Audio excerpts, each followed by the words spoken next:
Wavetable synthesis is based on digital sampling. So a wavetable starts with a digitally sampled audio signal.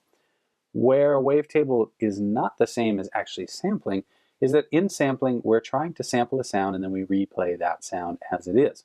What we do in Wavetable is we actually take a digital sample and we sort of limit it to actual duty cycles, so phase cycles.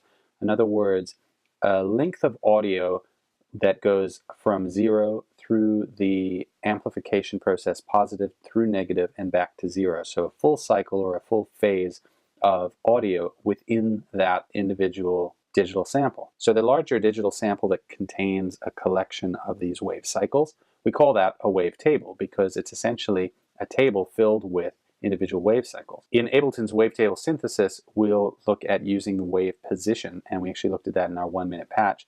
Wave position is essentially selecting which individual duty cycle or phase cycle within the wavetable that we're hearing at any point in time. Think of wavetable synthesis as a way to take a digital sample and then sort of chop it up into a whole lot of smaller pieces.